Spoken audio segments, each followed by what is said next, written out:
আপনি একটা ওষুধ এমআরপি কেটে 1050 টাকা করেছেন, 90 টাকা প্রাইস বৃদ্ধি করে দিয়েছেন। এটা কিসের ওষুধ, কোন রোগের ওষুধ? লিম্পা ডায়াবেটিসের ওষুধ। আমরা জাতীয় ভোক্তা অধিকার অধিদপ্তর থেকে আসছিলাম। হ্যাঁ, একটু কিচেনটা একটু দেখাবেন কাইন্ডলি।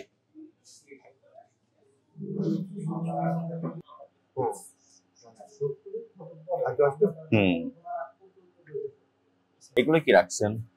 বরফ, এটা সার্ভ করা হয়। আচ্ছা, এটা কি? এটা হচ্ছে কাবুলি ছোলা, এটা আরো সিদ্ধ হবে তারপরে রান্না।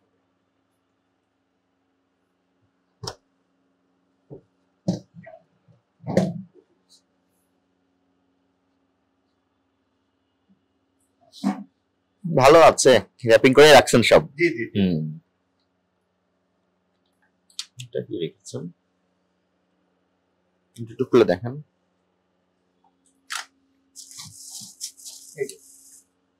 কি এটা?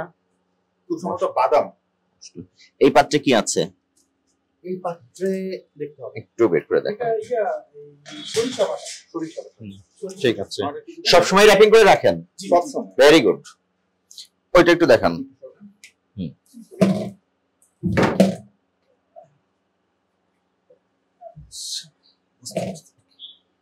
এটা হচ্ছে মাংস, এটা কাবুলি ছোলার মাংস, এটা কুক হবে তারপরে এটা কিভাবে রেখেছেন এখন?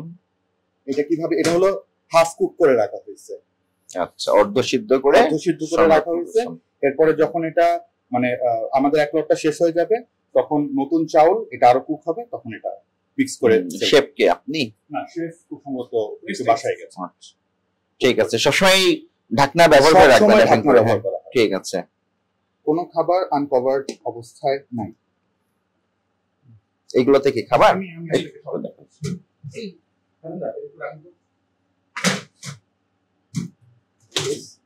এটা হচ্ছে খিচুড়ি। নিচে কি গরম পানি? নিচে গরম। আচ্ছা, ঠিক আছে, দেখানো লাগবে না, থাক। এটা হচ্ছে বিফ। আচ্ছা,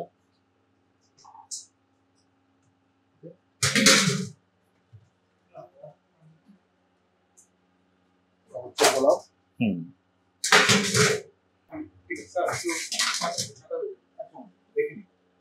আচ্ছা, আমরা যাওয়ার পরে একবার পরিষ্কার করে ফেলেন। আমরা কোনো প্রকারের খোলা তেল ইউজ করি না, কোনো প্রকারের খোলা তেল ব্যবহার করা হয় না, নো খোলা তেল।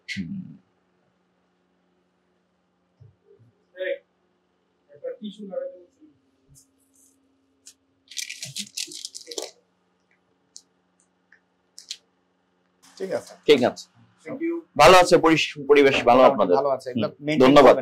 আপনাদের কিচেনের যে পরিবেশটা দেখলাম, এখানে কি কি আছে একটু দেখি। এটা হচ্ছে ঘি। এটা কি? এটা হচ্ছে বিপ্লব সালাদের জন্য। আচ্ছা, আরেকটা জিনিস, আমাদের রেস্টুরেন্টে কোনো প্রকারের টেস্টিং সল্ট, গোলাপ জল ব্যবহার করা হয় না, টোটাল কিচেনেই না কোনো প্রকারের আর্টিফিশিয়াল। হ্যাঁ, আমরা জাতীয় ভোক্তা অধিকার অধিদপ্তর থেকে আপনাদের রেস্টুরেন্ট কিচেন মনিটরিং করলাম, তাদেরকে করলাম। যে পরিবেশটা আমরা দেখলাম, আমরা আসলে সত্যি অভিভূত। Thank you. এবং অধিদপ্তরের পক্ষ থেকে আপনাদেরকে অনেক ধন্যবাদ। এবং আমরা প্রত্যাশা রাখি আপনারা এইভাবেই মেইনটেইন করবেন হাইজিনটা। ঠিক আছে? ওকে। লাইসেন্স করেই নাই, হালনাগাদ। না স্যার, আমাদের করতে দিছে আর কি। তাহলে কি বলতে হবে, আপনি আপনার কাছে এই মুহূর্তে আছে কি না? না, আমাদের দোকান বলবেন। কতদিন দোকানে বয়স? 2 মাস। আগে থেকে শুরু করেছেন কেন? লাইসেন্স হাতে পেয়ে তারপরে না করতে হয়।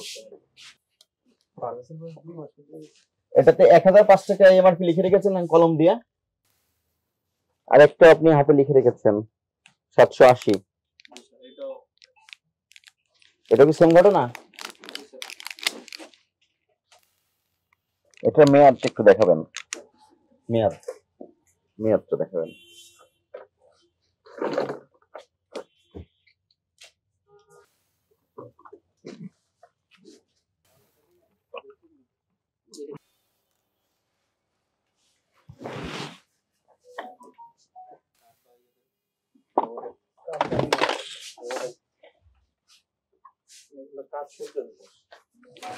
এগুলো সব আপনি দাম নিজে নিজে বসিয়েছেন। করেছেন 900 ছিল, 960 ছিল, মাইনাস 1050। 90 টাকা মূল্য বৃদ্ধি করে দিয়েছেন। কিসের ওষুধ এটা? আপনি প্রাইস কেন কেটে 90 টাকা বৃদ্ধি করে নতুন করে প্রাইস লিখেছেন? আপনি একটা ওষুধ এমআরপি কেটে 1050 টাকা করেছেন, 90 টাকা প্রাইস বৃদ্ধি করে দিয়েছেন। এটা কিসের ওষুধ? কোন রোগের ওষুধ? লিম্পা ডায়াবেটিসের ওষুধ। কিন্তু আপনি এখানে যেটা করেছেন আগের ওষুধ 23 সালের ওষুধ 90 টাকা বৃদ্ধি করে প্রাইসটা কেটে নতুন করে প্রাইস কলম দিয়ে লিখে দিয়েছেন 1050 টাকা। এটা অপরাধ হয়েছে কিনা? আপনি অপরাধ স্বীকার করেন? পাশাপাশি এটাও একই ঘটনা। আর এগুলো কি লিখেছেন? ম্যানথল ক্রিস্টাল জয় কেমিক্যাল ঢাকা। এটা কি কোনো প্রতিষ্ঠানের ঠিকানা হতে পারে? তার মানে কি এগুলো নিম্নমানের মিস ব্র্যান্ডেড পণ্য, এগুলো দোকানে রাখা যাবে না, বিক্রয় করা যাবে না। নিজেরা যে ইচ্ছা মতো প্রেস লাগিয়ে দিচ্ছেন, কোন মেশিনটা দিয়ে প্রেসটা লাগান? আপনাকে সতর্কতামূলক 5,000 টাকা আর্থিক জরিমানা করা হলো।